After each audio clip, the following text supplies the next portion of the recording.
Baik Bapak Ibu, Saudara-saudari, bertobatlah dan percayalah kepada Injil.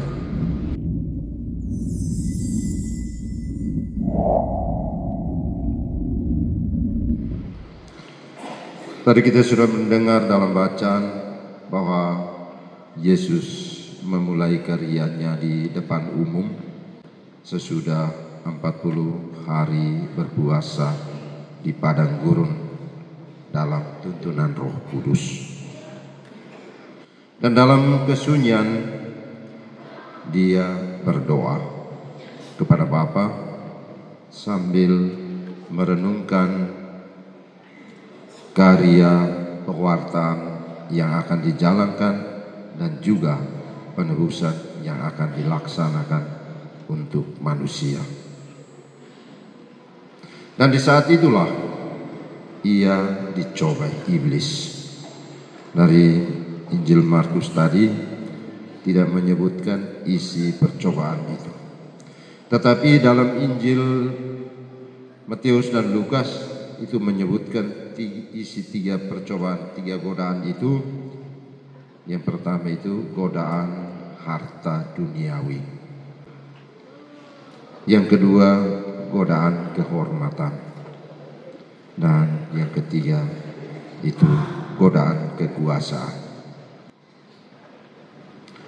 Di balik 3 godaan itu sebetulnya hanya satu yang disampaikan oleh Yesus, yaitu godaan egoisme.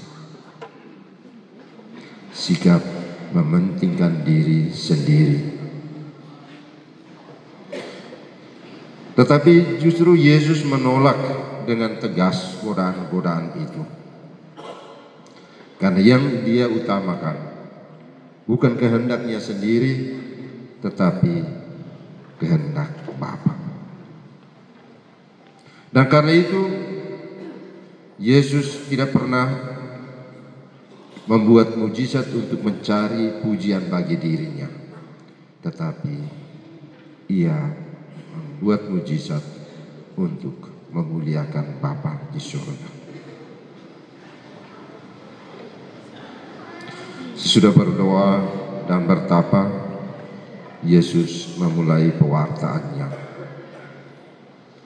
Seperti yang kita dengar dalam Injil, waktunya telah genap, kerajaan Allah sudah dekat. Bertobatlah dan percayalah kepada Injil.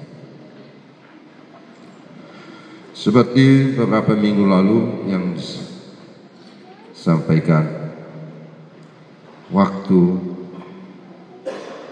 yang dimaksudkan Yesus secara teologi itu waktu kairos, saat keselamatan. Sedangkan kerajaan Allah itu kehadiran Tuhan dalam hidup kita.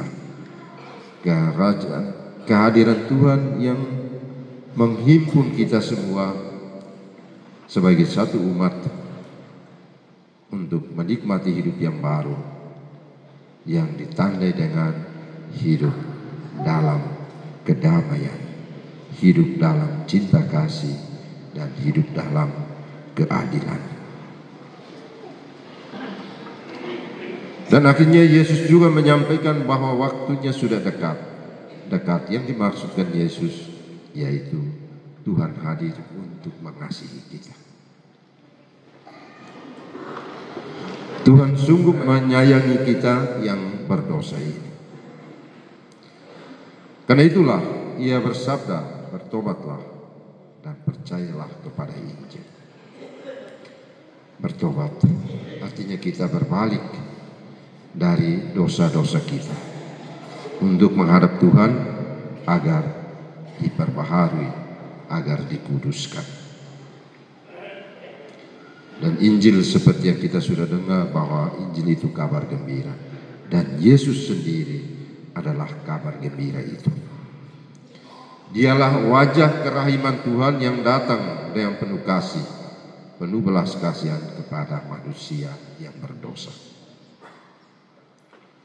percaya kepada Injil berarti mengakui Yesus dan mengikuti ajaran-ajarannya dan teladan hidupnya sekarang dan selamanya.